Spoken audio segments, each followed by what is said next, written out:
Hello world, I'm Chris. And I'm Sue. Welcome back. We're going to talk today about a much more interesting topic than the last couple of videos. They were kind of dry. So this week is all about fun money. Take 6.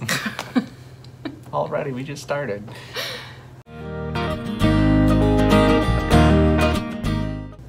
So when you're about to pay down some of your debt, you might be thinking, what do I need fun money for?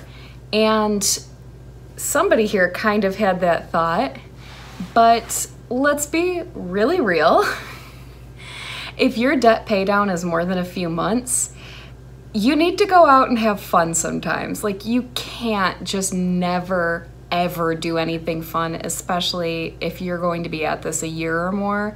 Like, you have got to go out and have social occasions with friends. You've got to go out and enjoy yourself. And every so often, it will not kill anyone to have a Starbucks if that's what you really want. So fun money is just the money that you allot ahead of time that you want to blow in a month. I will concede that you do need to have something set aside every month.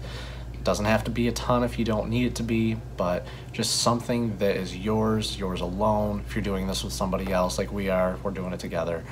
But you know, you gotta have something that's just yourself so you can go and enjoy it. You don't really need to ask for permission, and it can just be for you. So the other thing that we do, it's kind of like a little bit of a savings account sort of situation. We allow our fun money to roll over from month to month, so you don't have to spend all of your money for that month in that month. You can save up and get something else later on. So the next important thing to think about when you're doing your fun money and your budget is, where do you actually keep your fun money? If you're like us and you let it roll over every month, that could get out of hand if you're gonna let it save up. If you want to have a big purchase, if you're saving for something like an iPad that's going to be several $100s, you don't want to just randomly pull that out of your bank account unless you've got it planned. Another thing that we don't choose to do, but a lot of people do very effectively, which maybe you're familiar with the envelope method of paying off debt, is that you could also actually just take out your fun money in cash every month and then you don't overspend it. It's there and that's what you get. So some of the stuff that I've spent my fun money on has been going to the movies, going out with friends, getting snacks, just kind of whatever social things that I want to go out and do with people. That's where I blow most of mine. So my fun money gets spent a little bit differently. As everybody knows, the biggest difference between men and boys is the price of their toys.